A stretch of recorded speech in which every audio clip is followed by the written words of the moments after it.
Welcome back to the Euro Pitch, your go-to podcast for everything happening in European football, from the boardroom to the dressing room. Today's big topic, a sponsorship switch that's shaking up the Champions League. After over 30 years, Heineken is out, and Budweiser, under AB InBev, is stepping in as the official beer sponsor. Yeah, it feels like the end of an era. Heineken has been part of Champions League nights for as long as most of us can remember, those iconic green bottles, the theme music, and that feeling of a proper European night. But with Budweiser stepping in, we've got to ask, what's changing behind the scenes, and what does this mean for fans? This move is huge for branding.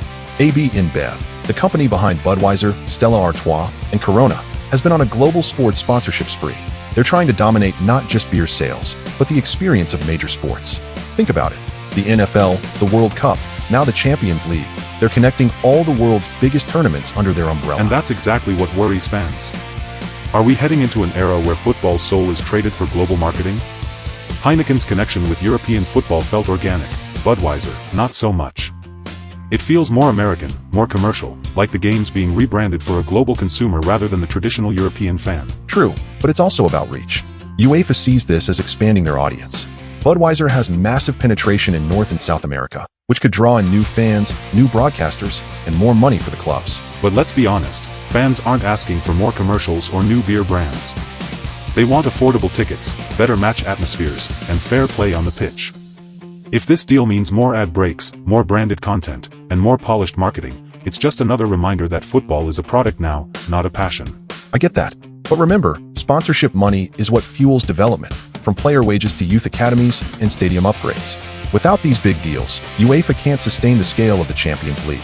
So, in a way, fans do benefit indirectly. That's the debate. Does money always mean improvement? Or does it just make the gap between elite clubs and everyone else even wider? The top clubs will pocket more from global sponsors, while smaller ones just watch from the sidelines. Let's talk branding. Heineken had that classy, European vibe, quiet luxury, sophisticated advertising, always tied to tradition. Budweiser is all about boldness, fireworks, red color schemes, and slogans like King of Beers. It's louder, more global, more American. This could change the entire look and feel of Champions League nights. And fans will notice. The stadium LED boards, the trophy tour, even the halftime content, all of that will start reflecting Budweiser's energy. It could attract younger audiences, but longtime fans might feel something's missing. There's also the digital angle. AB InBev invests heavily in fan data and engagement tech. Expect more interactive ads, augmented reality promotions, and tie-ins with fan tokens or NFTs. UEFA wants to evolve with the digital age, and this deal could be part of that plan. Which could be cool, if it doesn't just turn every moment into an ad. Imagine trying to watch a classic knockout match while being bombarded with branded filters and hashtags. This deal might be a test case. If successful, it could lead to more American brands entering the European market. Think Coca-Cola sponsoring the Europa League, or Amazon buying naming rights to the Super Cup. Which raises a bigger question: where does UEFA draw the line?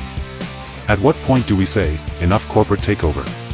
Because right now, football culture feels like it's being repackaged for investors and advertisers. But on the flip side, the money from these partnerships keeps the Champions League competitive and helps smaller clubs survive under the new revenue-sharing model. Fair, but it's still a delicate balance. Once fans start feeling like the game's authenticity is gone, no amount of sponsorship can buy that back. So here's my take. I think Budweiser's arrival will modernize the Champions League. Expect glossier branding, digital activations, and more global engagement. It's a business win. And mine? It's a cultural loss. You can't buy nostalgia, you can't bottle emotion. Heineken was part of football's identity. Budweiser's just renting the stage. And that's a wrap for today's episode of the Euro Pitch. Big changes brewing, literally, in the Champions League. Let us know what you think. Is Budweiser's takeover a fresh start or a corporate sellout? Drop your comments, and don't forget to subscribe for next week's talk. We'll be diving into Real Madrid's lawsuit against UEFA and what it could mean for the Super League. Until next time, keep it beautiful, keep it football.